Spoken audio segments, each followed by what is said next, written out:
ভাবুন, আপনি ক্ষমতার কেন্দ্রে ছিলেন, সম্মান, পদ, প্রভাব সবই ছিল।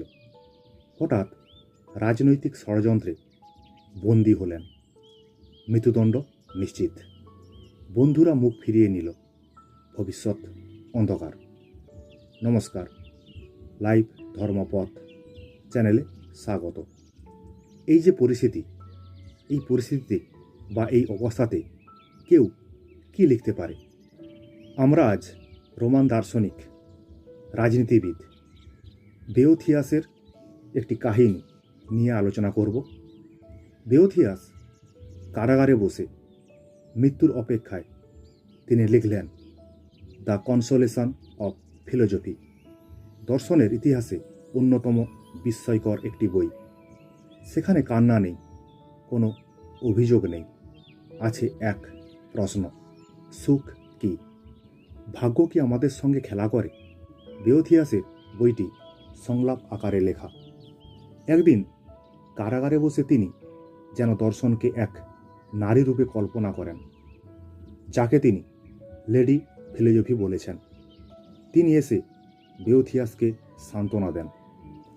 বেওথিয়াস অভিযোগ করেন, আমি তো ন্যায়ের পক্ষে ছিলাম, তবু কেন এই পরিণতি? দর্শন উত্তর দেয়, তুমি কি কখনো ভেবেছিলে তোমার ক্ষমতা, সম্পদ, মর্যাদা এসব চিরস্থায়ী? এখানেই আসে তার বিখ্যাত ধারণা, ভাগ্যের চাকা। ভাগ্যের চাকা ঘোরায়, আজ তুমি উপরে, কাল নিচে। সমস্যা হলো আমরা উপরের অবস্থাকেই আমার বলে ধরে নিই। চাকা ঘুরলে মনে হয় সব শেষ। সুখ কি বাইরের জিনিস? বেওথিয়াস বলেন, মানুষ ভুল জায়গায় সুখ খোঁজে। ক্ষমতা, অর্থ, খ্যাতি এসবকে আমরা সুখের উৎস ভাবি, কিন্তু এগুলো অস্থায়ী। তাই এগুলো হারালে আমরা ভেঙে পড়ি। তাহলে আসল সুখ কোথায়? তিনি বলেন, সুখ মানে অন্তরের মঙ্গল, নৈতিকতা, জ্ঞান, আত্মার স্থিরতা, যা ভাগ্যের চাকা ঘোরালেও কেড়ে নিতে পারে না।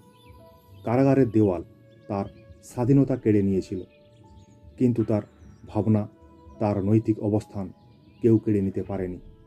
ঈশ্বর, স্বাধীন ইচ্ছা ও ন্যায়, এরপরেই আসে বেওথিয়াসের বইয়ের একটি বড় প্রশ্ন: যদি ঈশ্বর সব জানেন, তবে মানুষের স্বাধীন ইচ্ছা কোথায়?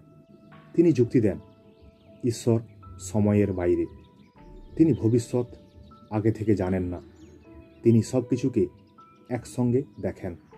তাই মানুষের স্বাধীন সিদ্ধান্তের জায়গা থাকে। এটা শুধু ধর্মতাত্ত্বিক আলোচনা না, এটা মানুষের দায়িত্বের প্রশ্ন। অন্যায়ের মধ্যে থেকেও নৈতিক থাকা, এটাই তার উত্তর।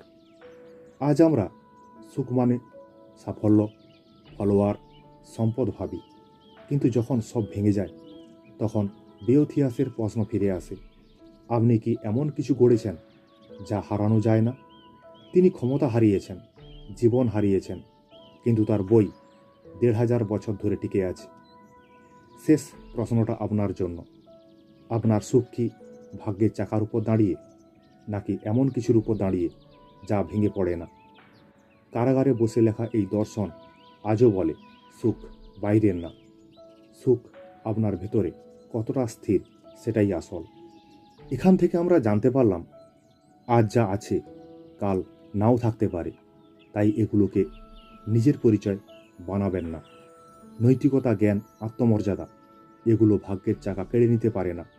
পদ হারালে যদি আপনি ভেঙে পড়েন, তাহলে আপনার ভিত্তি ছিল বাইরের জিনিস, কিন্তু আপনার চিন্তা ও নৈতিক অবস্থান সেটা আপনারই।